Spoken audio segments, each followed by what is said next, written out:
এমন শুধু তোমাকে পেতে চাই, এই মন শুধু তোমাকে পেতে চাই। শুক্রবার রাত্রি 9টা, শুক্রবার রাত্রি 9টা মানেই সবাই জানে অনিডারিও বন্ধুরা সোসাইটির পড আড্ডা তোমাকে পেতে চায়। আমরা আজকে এমন একটি মানুষকে পেতে চাইতে এসেছি এখানটাতে, যার কথা এবং যার ছবিতে আমরা পরে আসব। তার আগে একটু ছোট্ট ভূমিকা করে নেওয়াটা দরকার। কিছু মানুষের শরীর তাকে সীমা রেখার মধ্যে আবদ্ধ করে রেখে দেয়, আবার কেউ কেউ হয়তো হুইল চেয়ারে বসে মহাবিশ্বকে আমাদের সামনে তুলে ধরেন। কিছু মানুষ পথ হাঁটেন পা দিয়ে, কিছু মানুষ পথ হাঁটেন চোখ দিয়ে। তো সেই রকম একটা মানুষ যার চলাটাই হচ্ছে আলোর মধ্য দিয়ে, সেই মানুষটির নাম আশিস সুর। আশিস সুর অন্যতম একজন বিখ্যাত ফটোগ্রাফার। হয়তো এতদিনে অনেকেই যারা অনিডারিও বন্ধুরা সোসাইটির সদস্য তারা তো জানেই। এছাড়া বাইরের জগতের মানুষ, বাংলার মানুষ, ভারতবর্ষের মানুষ, এমনকি পৃথিবীর কতিপয় যারা ফটোগ্রাফি শিল্পটা নিয়ে যাপন করেন তারাও আশিস সুর বলতে অজ্ঞান। তো এহেন একজন মানুষ আমাদের অনিডারিও বন্ধুরা সোসাইটির সদস্য, তাকে আমরা পেয়েছি। তো আসলে পডকাস্ট তো আর কিছুই নয়। পডকাস্ট মানে হচ্ছে কিছু মানুষের গল্পের সংরক্ষণ।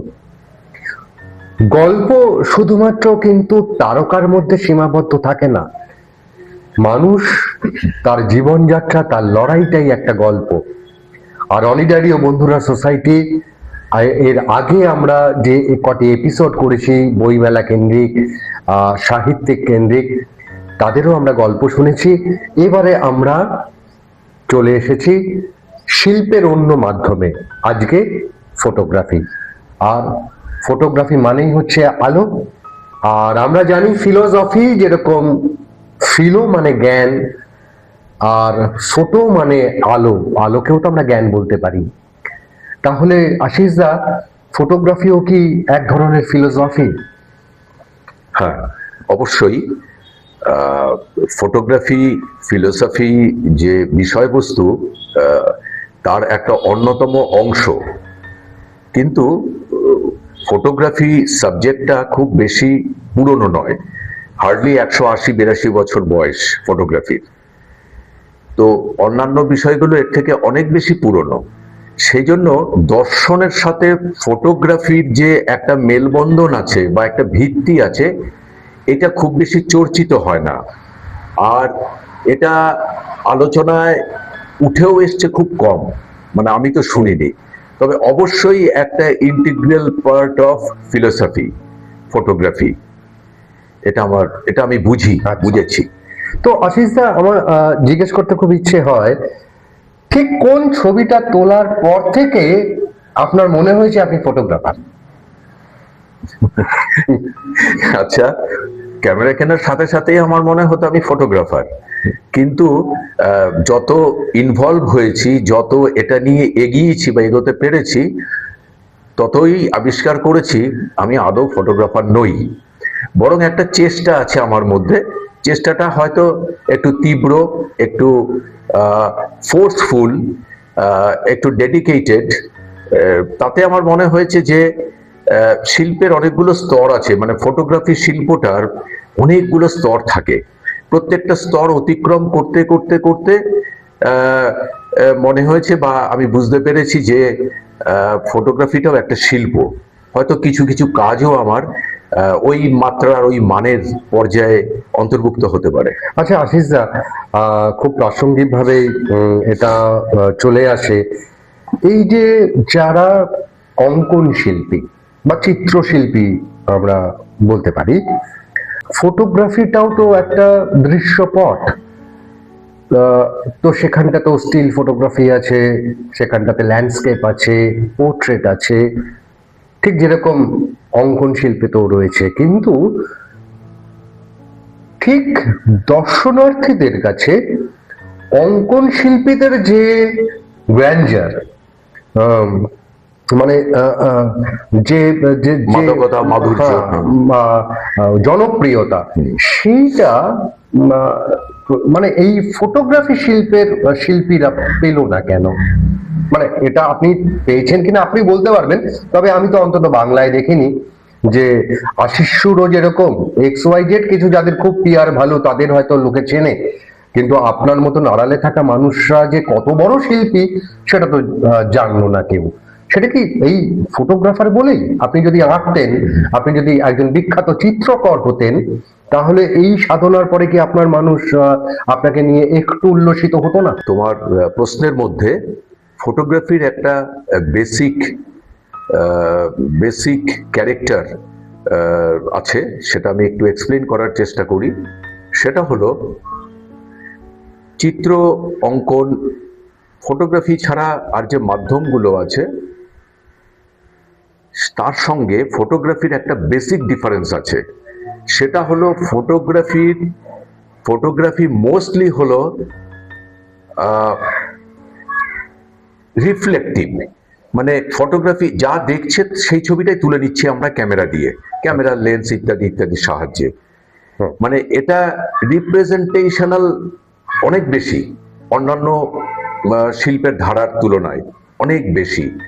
তো পপুলারিটির জায়গাটায় কিন্তু ফটোগ্রাফি প্রথম দিন থেকেই অনেক বেশি পপুলার, অনেক বেশি পপুলার। কারণ কি, এটা ইনস্ট্যান্টলি তোলা যায় এবং দেখা যায়, ফিলিংটা শেয়ার করা যায় যে কেমন হলো। অন্যান্য শিল্প মাধ্যমে কিন্তু এত দ্রুত চট করে ফিনিশ প্রোডাক্টটা বেরোয় না। তার ফলে ওগুলোতে একটু ধৈর্য সময় বেশি লাগে, যার জন্য আজকে ফটোগ্রাফি মানে মোবাইলেও লোকে প্রতিদিন কোটি কোটি ছবি তুলছে সারা পৃথিবীতে প্রতিদিন, আর ক্যামেরা তো আছেই। তো সেই হিসেবে পপুলারিটির কনসেপ্টে ফটোগ্রাফি খুব দ্রুত জনপ্রিয়তা পেয়ে গেছে, কিন্তু শিল্পমানে কতটা এগোতে পেরেছে এই প্রশ্নটা স্বাভাবিক। আরেকটা হলো এই যে অন্যান্য শিল্পগুলো কি করে, তারা যেটা দেখে হুবহু 100% সেটাকে তারা তাদের শিল্প মাধ্যমে প্রকাশ করতে পারে না, কারণ ওটা করতে করতে তাদের ইমোশন ঢুকে যায়। এইখানটায় ফটোগ্রাফির সমস্যাটা হচ্ছে, ফটোগ্রাফি 1 সেকেন্ডের 125 বা 250 বা তারও বেশি পাখি, বার্ড, এইসবগুলো মুভিং অবজেক্টকে তুলতে গেলে আরো বেশি শাটার স্পিড, ফলে এত অল্প সময় জাস্ট ক্লিক করলেই একটা ছবি হয়ে যাচ্ছে। এতে কি হয়েছে, এর ব্যাপ্তি বেড়েছে, ব্যবহার বেড়েছে, মানুষের ইনভলভমেন্ট বেড়েছে, কিন্তু গুণমান কিন্তু সেই অনুযায়ী অনেক পিছিয়ে পড়েছে। তার মানে আপনি বলতে চাইছেন যে একটি পেইন্টিং এ যে আবেগ থাকে, ফটোগ্রাফিতে ওই আবেগটা একটু কম। হ্যাঁ, একটু কম থাকে না এটা বলবো না, একটু কম শব্দটা ব্যবহার করাই বাঞ্ছনীয়। তার কারণ হলো যে ফটোগ্রাফিতেও আবেগ বা ইমোশন আনা যায়, প্রতিষ্ঠা করা যায়, এবং যেটা essential for establishing as an art. আরেকটা প্রশ্নের উত্তর, এখানে প্রশ্নটা নেই কিন্তু উত্তরটা দেয়াই যেতে পারে, যে ফটোগ্রাফি কখন শিল্প সত্তায় পৌঁছয়। এই জায়গাটা যদি বলি, মোটামুটি ভাবে যা ছবি তোলা হয়, মানে এটা আমার পারসেপশন যে 95% হচ্ছে ছবি যা দেখলো তাই তুললো, তার মধ্যে আবেগ ইত্যাদির উপস্থিতি খুবই কম থাকে। কিন্তু রাখা যায়, সুযোগ আছে, সেইটা হলো আলোর ব্যবহার। কারণ ফটোগ্রাফি বেসড আপন লাইট, হ্যাঁ, ফটোগ্রাফি হচ্ছে আলো নিয়ে চলে। আর ফটোগ্রাফির আরেকটা ভীষণ গুরুত্বপূর্ণ পিলার হলো কম্পোজিশন। এই লাইট আর কম্পোজিশন, এই দুটোকে ঠিক মতো ছবিতে, এই দুটো ব্যবহারের ফলে ছবিটা করতে পারলে কিন্তু ছবিটা ভীষণভাবে শিল্পসম্মত হয়।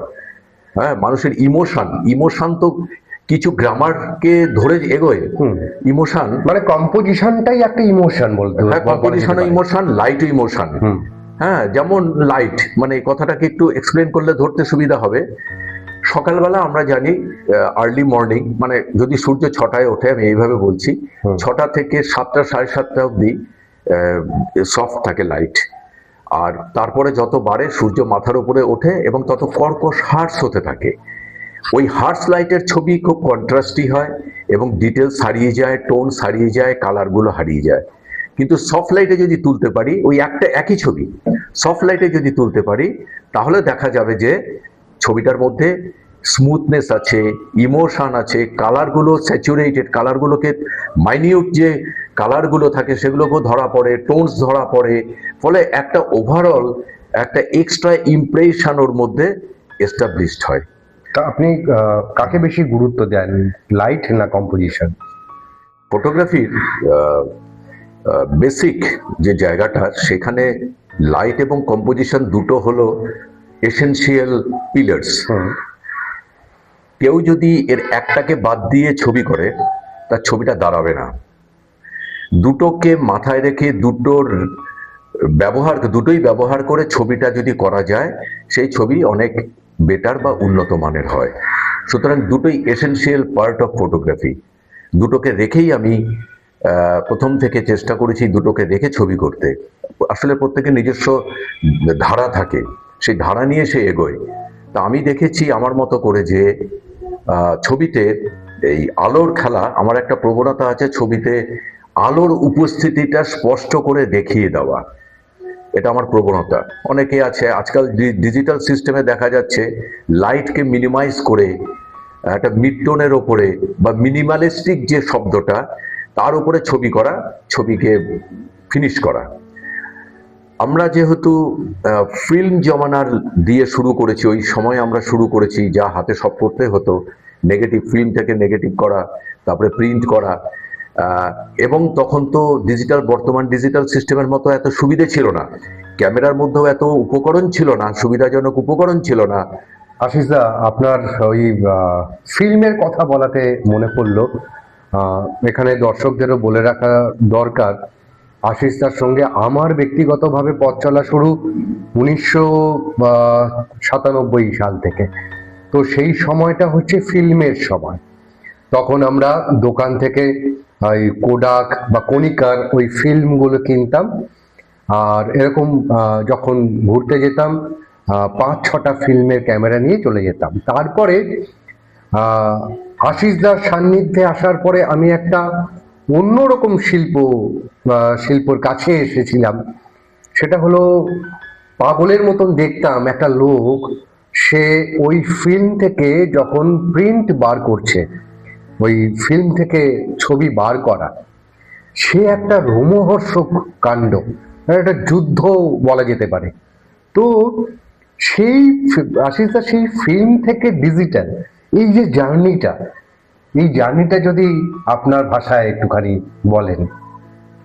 হ্যাঁ, ফিল্ম জমানায় বা ফিল্ম ফটোগ্রাফিতে, যেটাকে আমরা ডার্ক রুম বলি, হ্যাঁ, সেই ডার্ক রুম থেকে কি তাহলে এখন আমরা আলোর রুমে চলে এসেছি?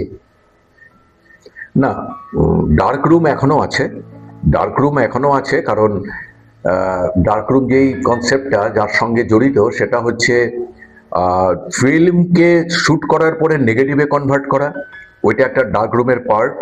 আরেকটা পার্ট হচ্ছে যখন প্রিন্ট করা হয়, ছবি বড় বড় পেপারে ছবিটা যখন এনলার্জারের মাধ্যমে ফোকাস করে প্রিন্ট করা হয়, কেমিক্যালের মধ্যে ডুবিয়ে তাকে ডেভেলপ করা হতো এবং ফিক্স করা হতো, যাতে বাইরের আলো এসে লাগার পরে যাতে কোনো পরিবর্তন না ঘটে। তো তাতে ফটোগ্রাফির বর্তমান ডিজিটাল সিস্টেমে যে সুবিধা, ক্যামেরায় যে সুবিধা দেয়া হয়েছে বা ডিজিটাল সিস্টেমে যে অন্যান্য সুবিধা দেয়া হয়েছে, সেই তুলনায় অতি সামান্য সুবিধাই ছিল ফিল্ম ফটোগ্রাফি জমানায়। ফলে তখন স্ট্রাগলটা করতে হতো অনেক বেশি এবং ফটোগ্রাফিটা শিখতে হতো আগে। এসেনশিয়াল ছিল ফটোগ্রাফির বেসিক শেখা এবং সেইটাকে নার্চার করে, কাল্টিভেট করে আরো ভালো ছবি তোলার চেষ্টা করা। এখনকার সিস্টেমে, বর্তমান ডিজিটাল সিস্টেমে এই পরিশ্রমটা অনেকটাই কমে গেছে। অনেক সুবিধা এসেছে, তার ফলে অনেকটাই কমে গেছে সেই ঝঞ্ঝাটই বলবো, ঝঞ্ঝাট ইত্যাদি, খরচও অনেক কমে গেছে। আগে ফিল্ম কিনতে পয়সা লাগতো, কেমিক্যাল কিনতে পয়সা লাগতো, পেপার কিনতে পয়সা লাগতো। আরেকটা হচ্ছে আমি নেগেটিভ বানাবার সময় আমার ভুলে বা কেমিক্যালের উইকনেসের জন্য নেগেটিভগুলো খারাপও হয়ে যেত। আবার যখন প্রিন্ট করছি, পেপারটা অনেক দিন ধরে পড়ে আছে, কেমিক্যালটা উইক হয়ে গেছে বা আমার জ্ঞানের অভাব আছে, সব মিলিয়ে পেপার নষ্ট হতো অনেক, প্রচুর ওয়েস্টেজ হতো আগে। কিন্তু এখন কিন্তু ওয়েস্টেজ বলে কিছু নেই, পেপারও কিনতে হয় না, অনলাইনে ডিজিটাল সিস্টেমে সব চলে যাচ্ছে। আচ্ছা আশিস, এই প্রসঙ্গে একটু ইন্টারাপ্ট করলাম। আসলে আপনার সঙ্গে গল্প করতে করতে অনেক কিছু চলে আসে। তো এই যেমন পুরোনো দিনের কিছু সিনেমা, সেই সমস্ত সিনেমায় যখন একজন ফটোগ্রাফারকে তদন্তকারীর ভূমিকায় দেখা যায়, অনেক এরকম সিনেমা আছে, তারা এসে ওই ছবিগুলো দড়ির মধ্যে এরকম ক্লিপ দিয়ে টাঙিয়ে রাখে, এরকম অনেক দৃশ্য আছে যে ছবিগুলো টাঙানো। আজকালকার ছেলে মেয়েরা বা আমাদের জেনারেশনের, আমাদের ছেলে মেয়েদের পরের জেনারেশন ধরা যাক, তেমনই কোনো একটা সিনেমা দেখছে, তারা ওই শটটা দেখছে যে এরকম ভাবে কিছু ছবি ক্লিপ দিয়ে টাঙানো আছে, তারা কিভাবে রিলেট করবে বিষয়টা? অ্যাকচুয়ালি তারা দেখবে, কিছুটা বুঝতেও পারবে যে আগে কিভাবে হতো, কিন্তু তারা ফিলটা করতে পারবে না যেটা আমরা পারি। এই যে ফিলটা, এটাই আমি আসতে চাইছিলাম, এই যে একটা সৃষ্টি, এটা কি ডিজিটালের সেই সুখটা আছে? আনফরচুনেটলি এটা নেই। এটাকে আমি বলি যে প্রসব যন্ত্রণা। Yes. পুরুষ মানুষ তো প্রসব যন্ত্রণাটা কোনোদিনই পাবে না, পায়নি, পাবে না। ওই যে নেগেটিভটা কি হচ্ছে, তারপরে প্রিন্টে আস্তে আস্তে করে ইমপ্রেশনটা ডেভেলপড হচ্ছে, এই যে দেখতে পাওয়াটা, ওই অন্ধকার ঘরে ছোট 0 পাওয়ার মানে 5 ওয়াটের লাল লাইট জ্বালিয়ে একটা ছোট ঘরে জ্বালিয়ে যে ওই যে দেখাটা আস্তে আস্তে আস্তে আস্তে আস্তে আস্তে ইমেজটা বেরিয়ে আসছে, এটা একটা অনবদ্য একটা অভিজ্ঞতা এবং আনন্দ, অনবদ্য। সেই এক্সপিরিয়েন্স তো আজকের জমানা আজকের ছেলে মেয়েদের দিচ্ছে না, এই বাধ্য করছে না ওই জায়গাটায় যেতে, অনেক সুযোগ সুবিধা দিয়ে দিয়েছে, সেজন্য তারা জানে না, তারা প্রথম থেকেই ডিজিটাল সিস্টেমে যাচ্ছে যেখানে এগুলোর কোনো প্রয়োজন নেই, অস্তিত্বই নেই। সেই হিসাবে আমার মনে হয় আমরা যা পেয়েছি, আমি যা পেয়েছি, আমরা পুরনো জমানার লোকরা, তাতে এক অনবদ্য অভিজ্ঞতা, এ ভাষায় প্রকাশ করা যায় না এর তৃপ্তি কি, এর আনন্দ কি। অ্যাবসলিউটলি। যখন আমাদের আলো নিয়েই কথা হচ্ছে এত, আমার তো মনে হয় জীবন সেটাই, রুটির মধ্যে আলোর খোঁজ, তাই নয় কি? তো সেই যে রুটি, এই যে আপনার ছেলেবেলার রুটি, তার যে সংগ্রাম, সেই সময় থেকে আজকের যে আলোর খোঁজ, কখনো ফিরে তাকান পেছনটা যে ওই সংগ্রামের পরে আজকের এই আশিস সুর আসতে পারবেন, কখনো সেই সময় মনে হয়েছিল? তোমার কথায় আমার যেটা মনে হচ্ছে যে আপনার আগেকার জীবন, ছোটবেলার জীবন কি বর্তমানের এই ফটোগ্রাফিকে কোনোভাবে হেল্প করছে, ইনফ্লুয়েন্স করছে, বোধহয় প্রশ্নটা এই জায়গাটায়। তো এখানে বলি, প্রত্যেকেরই একটা আর্লি লাইফ থাকে, আর সবারই আর্লি লাইফটা খুব সুন্দর হবে, স্মুথ হবে, এটাও ঠিক না। তো কারো কারো একটু হোঁচট খেতে খেতেই এগোতে হয়, কাউকে কাউকে এগোতে হয়, মানে সে না চাইলেও কিন্তু এগোতে হয় পরিস্থিতি পরিবেশে। সেই হিসেবে একটু হার্ডশিপ আর্লি লাইফে ছিলই ছিল। এর সঙ্গে আমি একটু সংযোজন করব, আগে বাঙালির কয়েকটা জিনিস ছিল, মানে আইডেন্টিফাই করা যেত, বাঙালি মানে এগুলো এগুলো থাকবে। সবাইকে মারাদোনা পেলে হতে হবে এমন কোনো ব্যাপার ছিল না, কিন্তু ফুটবলটা ছিল জীবনের আবশ্যিক একটা অঙ্গ, খেলতোই সবাই, মাঠঘাটও ছিল, প্রচুর মাঠঘাট ছিল আশপাশে। এছাড়া আরো কিছু পাওয়া যায়, একটু সাহিত্য চর্চা, একটু আড্ডা, এবং রাজনীতিতে একটা বিশেষ ইনভলভমেন্ট, এই মোটামুটি পেরিফেরি ছিল বাঙালিকে বুঝবার জন্য। তো কালের ডাকে, কালের গতিতে এর মধ্যে অনেকগুলোই হারিয়ে গেছে। তো আমি একটু ছোটবেলায় এরকমই ফটোগ্রাফির মতোই, তখন তো ফটোগ্রাফি করতাম না, ফুটবলটা খেলতাম, এবং ওই অঞ্চলের লোকজন একটু জানতো, চিনত, ফলে ফুটবল তো টাফেস্ট গেম। শুধু গেম মানে শুধু লেভেল লাগে না, প্রচুর ইন্টেলিজেন্স লাগে, প্রচুর প্রেজেন্স অফ মাইন্ড লাগে ফুটবলে, অনেক কিছু কোয়ালিটি লাগে। ফুটবল কিছু অতিরিক্ত শিক্ষা দেয় যা বইতে বা সমাজে মিশে পাওয়া যায় না। সেই জায়গাটা আমার ছিল, যেটা আমাকে অবশ্যই ফটোগ্রাফিতে হেল্প করেছে। কারণ ফটোগ্রাফি কিন্তু কখনোই ওই টিভি খুলে আনন্দ বিনোদন সেই জিনিস নয়। ফটোগ্রাফি একটা মাঠে চাষি যখন লাঙল নিয়ে চাষ করে রোদে জলে পুড়ে, ফটোগ্রাফিটা একদম আমি সেই স্তরের আমি দেখতে পাই, সেই স্তরেরই আরেকটা বিষয়।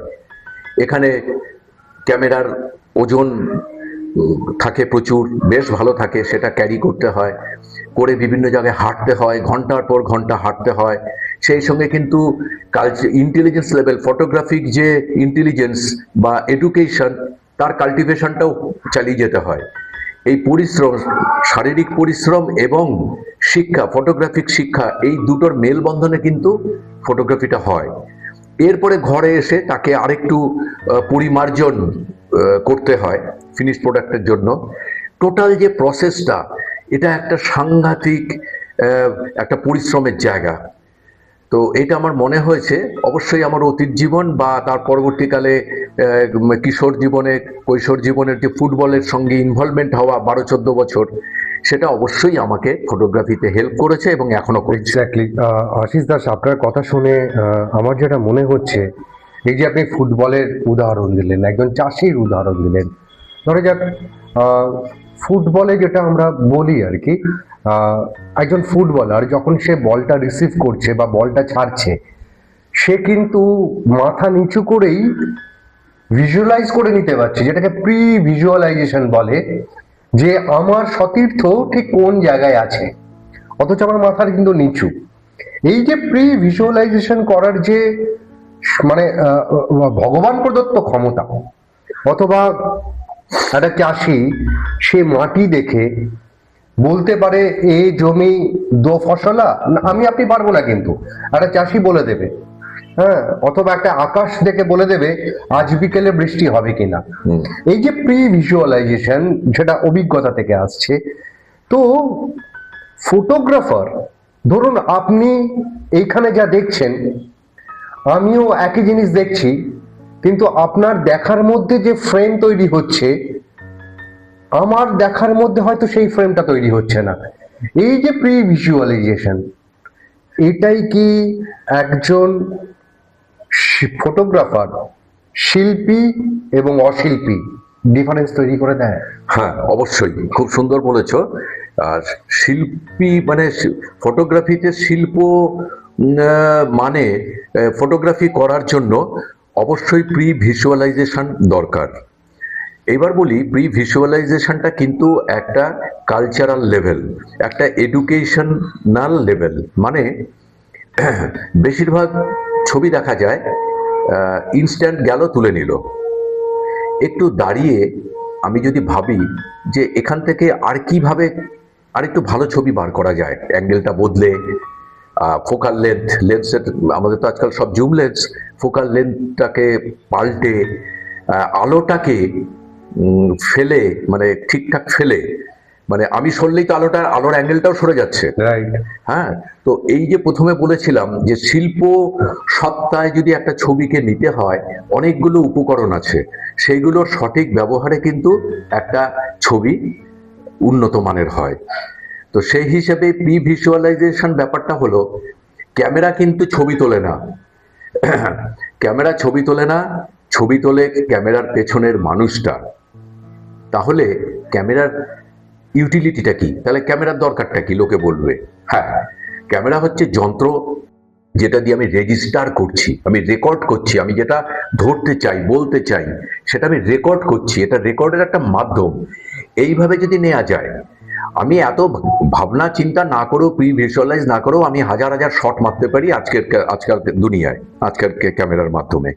কিন্তু তাতে খুব কম ছবি উন্নত মানের হবে। প্রি ভিজুয়ালাইজেশনের মাধ্যমে আমি আগে ছবি দেখব, কোথায় গেলে আমার সঠিক অ্যাঙ্গেলটা হবে ছবিটার জন্য, আলোটাকে আমি যা চাইছি, যেভাবে চাইছি সেই মতো পাবো, ফোকাল লেন্থ আমি কি করব।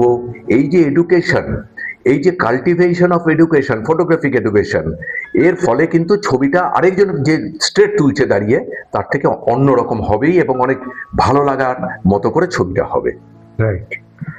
আশিস দা, আপনি এত দেশে ঘুরেছেন, লে লাদাখেই গিয়েছেন বোধহয় 9 বার, মানে স্পিতি ভ্যালি 5, স্পিতি 9, নয়। লাদাখ 5। হ্যাঁ, স্পিতি ভ্যালি 9 বার আর লাদাখ 5 বার।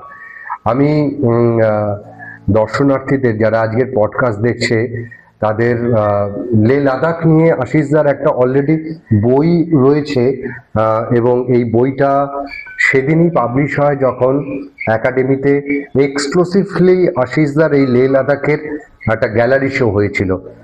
এই যে দেখছেন লে লাদাখের সেই গ্যালারি শো এর কিছু ছবির অংশ, কিছু ভিডিওর অংশ, অসাধারণ সেই ছবি বিভিন্ন পত্রপত্রিকায় বহুল প্রশংসিত হয়েছিল। সেই লে লাদাখ একটা গ্যালারি হতে পারে কখন, সেটা আশিসদার মুখ থেকে আপনারা শুনছেন যে লোকটা 5 বার লে লাদাখের মতন একটা দুর্গম এরিয়ায় গিয়েছে।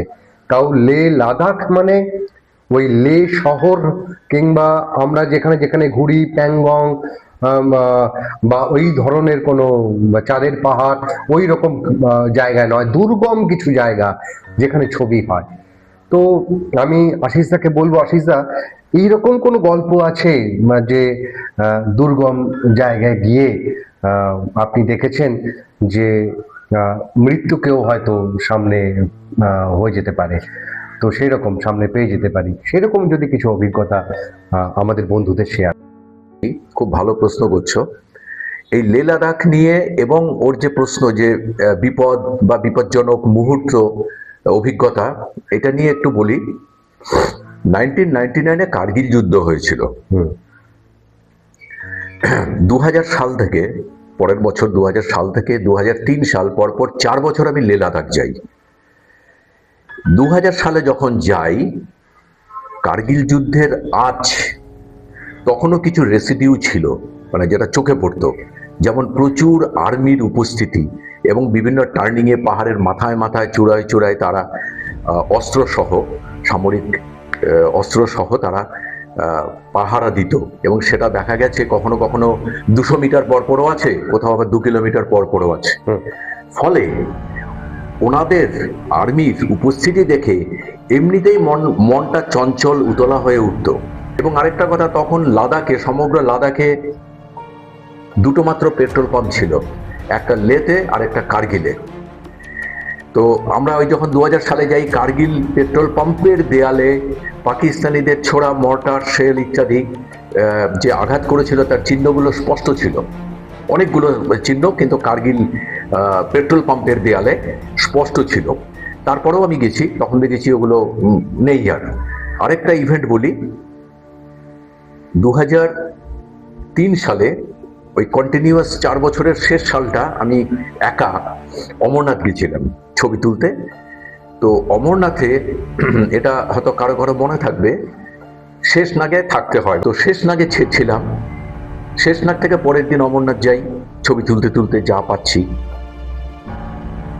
এইবার আমার যে শিডিউল ছিল তাতে আবার আমার শেষনাগ হয়ে ফেরার কথা ছিল, কিন্তু আমি অমরনাথ যাওয়ার পরে বালতাল হয়ে, বালতালটা হচ্ছে একদম মানে সোনমার্গ যাওয়া খুব শর্টকাটে হয়ে যায়, বালতালটা খুব স্ক্রুর মতো রাস্তাটা, উঠবার সময় খুব কষ্ট হবে আর নামবার সময় আপনার হাঁটু যাবে এরকম, কিন্তু খুব শর্টকাট। মানে অমরনাথ থেকে সোনমার্গ মোটামুটি 3 ঘন্টা 4 ঘন্টায় পৌঁছে যাওয়া যায়, যেটা ওই দিক দিয়ে আসলে 2 দিন লাগে।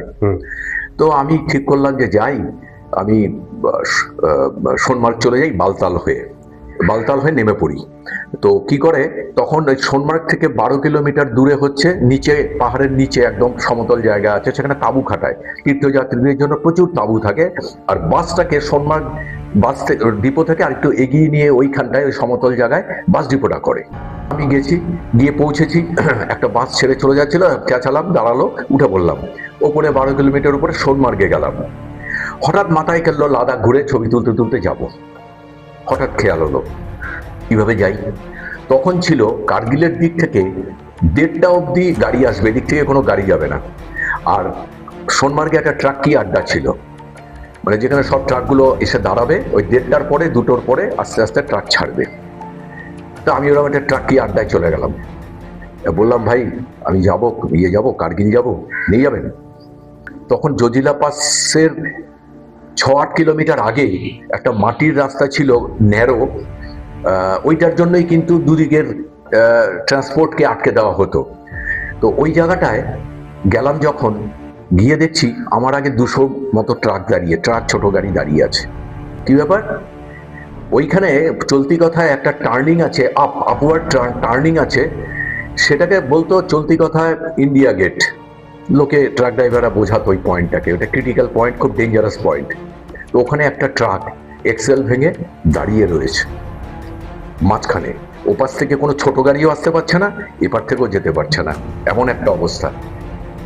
ওই 200 ট্রাকের পেছনে আমাদের ট্রাক, সেখানে আমি ছিলাম কেরোসিন তেলের ট্যাঙ্কারে। তো ড্রাইভার বলল যে গাড়ি নিয়ে যাएगी लेकिन डरो मत, आज खिचड़ी होगा, टमाटर देके खिचड़ी होगा, এরকম ভাবে বললো। তা আমি মনে মনে ভাবলাম যাক না। আর ওই জায়গায় আপনি গাড়ি থেকে ট্রাক থেকে নেমে যে একটু হাঁটবেন সেই রকমও জায়গা নেই। ট্যাঙ্কার দাঁড়িয়ে গেল, ড্রাইভার আশ্বস্ত করলো যে ডরো মত, আজ রাত খিচড়ি হোগা, টমাটোর দেখে। তাই আমি ভাবলাম যাক, এখানে না খেয়ে অন্তত থাকতে হবে না। তারপরে ওই ছেলেটার রাত্রেবেলা ওই উঁচু ট্যাঙ্কারের নিচে ঢুকে গিয়ে যাতে হাওয়া না লাগে, ওখানে স্টোভ নিয়ে সব নিয়ে গ্যাজেট নিয়ে খিচুড়ি করলো। তারপরে আমরা তো থালা বাটি গ্লাস একটা নিয়ে যাই যখন এরকম পাহাড়ে যাই, আমার থালায় দিলাম, দিল জল একদিকে, চাল একদিকে, ডাল আরেকদিকে। তো যেহেতু অভ্যেস নেই এই ধরনের খাবার খাওয়ার, পারলামই না। ভগবানের কাছে ক্ষমা চেয়ে আড়ালে অন্ধকারে ওটা ড্রাইভারের আড়ালে ফেলে দিলাম, ফেলে দিতে বাধ্য হলাম। এরপরে কি হলো, পরের দিন সকালে ওপার থেকে জজিলা পাসের দিক থেকে আর্মির গাড়ি এলো, রেস্কিউ ভ্যান। সে 2-3 ঘন্টার চেষ্টায় ওই ট্রাকটাকে সরিয়ে একটা সাইড করলো। এবার এদিক থেকে গাড়ি যাচ্ছে। তো 200 গাড়ি, আন্দাজেই বলছি 200 গাড়ি যেতে, এবার আর্মি কন্ট্রোল করছে, ওই টার্নিংটা দিয়ে একটা গাড়ি উঠে যাচ্ছে, তারপরে পরের গাড়িটা ছাড়ছে, যাতে আবার না কোনো দুর্ঘটনা ঘটে। এইভাবে হচ্ছে। আর 8টা বাকি, 7টা বাকি, 6টা বাকি, 3টে বাকি, 2টো বাকি, 1টা বাকি আমার গাড়ির আগে। খুব আনন্দ হচ্ছে। আমার গাড়ির আগের গাড়িটা ঠিক ওই টার্নিং পয়েন্টে গিয়ে আবার এক্সেল ভেঙে দাঁড়িয়ে গেল। হে ভগবান! তখন রাত্রিবেলা? তখন দিনের বেলা, 4:30 মতো বাজে। রাগের খাওয়া নেই, স্নান নেই, রাগের চেপে কি করলাম, হতাশায় নিজের রুকস্যাকটা নিয়ে ওইটুকু ক্লাইম করে ভাবলাম ওই পারে গিয়ে দাঁড়াই, ওপারের তো গাড়ি আসতে পারবে না, তারা এসে যদি ফিরে যায় সেই গাড়িটা আমি ধরবো। আমি ঠিক এই ভাবনায় ওপরে পৌঁছতে দেখি একটা ট্রাক এসছে, খালি ট্রাক, সে আসতে না পেরে ঘোরাচ্ছে গাড়ি। আমি চেঁচিয়ে থামতে বললাম, আমাকে তুলে নিল, 2 ভাই চালাচ্ছে। তো আমাকে জজিলা পাসের পরে একটুখানি এগিয়ে বললো, সন্ধে হচ্ছে তখন, গাড়িটা সাইড করে দিয়ে বললো আমরা একটু খেয়ে আসি, সময় লাগবে, আপনি গাড়িতে থাকুন। আমার কিরম ভয় করলো। আমি নেমে গিয়ে একটু এগিয়ে গিয়ে অন্য গাড়ির আশায় দাঁড়ালাম, যদি ডান দিক বাদিক থেকে কোনো গাড়ি আসে। যদিও কোনো রাস্তা নেই, ডান দিক বাদিক বলে ওখানে কিছু নেই, যেটা আমাদের শহরে পাওয়া যায়, ওখানে একটাই রাস্তা, হাইওয়ে, আর যা আছে ডান দিক বাদিক পায়ে চলা রাস্তা। কিন্তু আমি আশায় আমি এগিয়ে গেলাম কোথায়, পরবর্তীকালে যেটা কার্গিল গেট হয়েছে, এখন একটা ভালো টুরিস্ট স্পট হয়েছে। ওই কার্গিল গেট তখন এসব ছিল না, ধুধু মাঠ ছিল। তারপরে এই পাহাড়টা উঠেছে, যেই পাহাড়টার ওপরেই কিন্তু তললিং পাহাড়, যেটা ভারতকে জয় করতে অনেক মূল্য চুকাতে হয়েছে, নাম শুনেছি। তো সেইখানে আমি দাঁড়িয়ে রইলাম, অন্ধকার হচ্ছে, আর আমি দাঁড়িয়ে আছি আশায়। হঠাৎ দেখি দূর থেকে একটা লাইট আসছে, অনেক দূরে। একটা লাইট দূরে, আমি ভেবেছি যে ওটা বোধহয় কোনো স্কুটার, 2 চাকার গাড়ি, মানে 2 চাকার লাইট, ওদের একটা থাকে। কিন্তু অ্যাকচুয়ালি ওটা কনভার্জিং পয়েন্টে ছিল বলে 2টো লাইটকে একটা মনে হচ্ছিল। ও যখন এগিয়ে আসছে আমার দিকে, তখন দেখছি আস্তে আস্তে 2টো লাইট হলো। এবার প্রচন্ড জোরে একটা বাস, টুরিস্ট বাস, আমাকে ক্রস করে, মানে ও তো জানে না যে আমি উঠবো বা ওরকম, ও তো প্রচুর জোরে চালাচ্ছে। চালিয়ে আমি চেঁচালাম, এই দাঁড়াও করতে, দাঁড়ালো। আমি দৌড়ে গেলাম, বললাম ভাই আমি কার্গিল নামিয়ে দাও আমাকে। তো আমাকে বললো একটাই সিট আছে, কন্ডাক্টরের সিট, একদম সেকেন্ড গেটে পেছনে, ড্রাইভারের দিকে আমার পেছন করা, মানে যেখানে বসে ওই পাকদণ্ডি ধরে যখন বাসটা তীব্র গতিতে যাবে আমার বমি হবেই, যে কোনো মানুষের বমি হবে। আমি সেই সিটটা দিল, ছোট্ট সিট, বসে পড়লাম। কিন্তু এটা সমস্যার না, সমস্যার হলো ভমিটিং এর টেন্ডেন্সি আমার মধ্যে ডেভেলপড হচ্ছে। তখন বাজে মোটামুটি 9:45, সব বন্ধ হয়ে গেছে, কিন্তু একটা দোকানে টিম টিম করে আলো জ্বলছে আর দেখছি ধুয়ো বেরোচ্ছে। অর্থাৎ একটা সর্দারজির হোটেল ছিল, সে কয়লার উনুন, কয়লার আঁচটা নিভিয়ে দিয়ে খুচিয়ে নিভিয়ে দিয়ে এবার বাড়ি যাবে, সে অবস্থায় আমি পেলাম তাকে। গেলাম, বললাম ভাই খানা মিলেগা?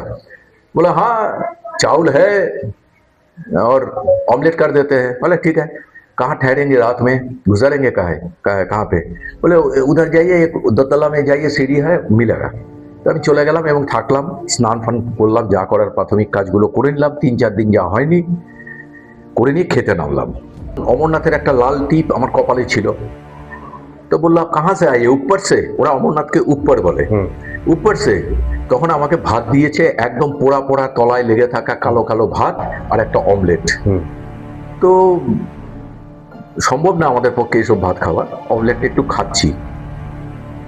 वही लोग बोलते आप कहाँ से आए, आप ऊपर से? अरे काल रात तो शेषनाग में 9 आदमी को मार डाला মাই গড, आतंकवादी ने। শুনে ভাবলাম কাল রাতে তো আমার ওইখানে থাকার কথা ছিল শেষনাগে, তাহলে তো আমার বাড়িতে ব্যাপারটা, তখন মোবাইল নেই, আর ওখানে মোবাইল কিন্তু নেটওয়ার্ক খুব খারাপ ছিল, মানে ওয়েব যেত, মানে আমার কথাটা যে যাচ্ছে কলকাতায় সেটা আমি বুঝতে পারতাম, শুনতে পেতাম, ওয়েবে যাচ্ছে, আবার ওরকম ওয়েবে আবার আমার কাছে আসতো, মানে 1 সেকেন্ডের কল 3 সেকেন্ড 4 সেকেন্ড পয়সা দিতে হতো। যাই হোক, আমি তো বুঝলাম যে বাড়িতে তাহলে তো আমি খাওয়া টাওয়া ফেলে বললাম এখানে এসটিডি বুথ কোথায় আছে, বলে ওইখানে যান, পেয়ে যাবেন। গেলাম, দেখি একটু মজার ঘটনাও আছে। গেলাম, দেখি এসটিডি বুথ, তাড়াতাড়ি ফোন করলাম বাড়িতে, বললাম মিসেসি ধরেছিল যে আমি এখনো মরিনি, আছি। মুশকিলটা হয়েছে কি, ওই 9 জনের মধ্যে একজনের নাম ছিল আশিস সুদ, আর আমার নাম আশিস সুর। আচ্ছা, আশিস দাকে নিয়ে তো আজকের প্রথম এপিসোড শেষ হবার নয়, বুঝতেই পারা যাচ্ছে, আমাদের দ্বিতীয় এপিসোডে যেতেই হবে। তো আজকের এই প্রথম এপিসোড শেষ করব আশিস দার লেখা সমস্ত বই নিয়ে। ফটোগ্রাফির সহজ পাঠ, এটা সমস্ত জায়গাতেই পাওয়া যায়। আশিস দার যখন গ্যালারি শো হয়, একাডেমি বা গ্যালারি বলতে, সেখানেও রাখা থাকে। আশিস দা যেটা বলার চেষ্টা করেছিলেন, অ্যানালগ থেকে ডিজিটাল, প্রশ্নটাও তাই ছিল যে ওই ফিল্মের যুগ থেকে আমরা ডিজিটাল যুগে কিভাবে এসছি তার একটা জায়গা রয়েছে। আর লাদাখের উপরে বই, সেটা তো রইলই। এছাড়া আশিস দার যেটা ফটোগ্রাফি নিয়ে ভবিষ্যতে যে আলো ছড়ানোর চিন্তা ভাবনা, সেটা সবচেয়ে বড় জায়গাটা হচ্ছে আশিস দা এমন একটি ক্লাস করায় যেটা নিখরচায়, মানে ছাত্রছাত্রীদের একেবারে কোনো পয়সার প্রয়োজনই নেই আশিস দার এই ক্লাস করার জন্য। মানে এইটা বরং একটা বিজ্ঞাপন যে যেরকম ভাবে আমরা সরকারি স্কুলে এক সময় পড়েছি নিখরচায়, ঠিক তেমনি আশিস দার ফটোগ্রাফি স্কুলেও পড়া যায় নিখরচায়। এমন একটি মানুষের সঙ্গে আমরা পরবর্তী দ্বিতীয় ভাগে আসবো পরের শুক্রবার। আজকে তাহলে আসি, নমস্কার। নমস্কার। এমন শুধু তোমাকে পেতে চাই, এই মন শুধু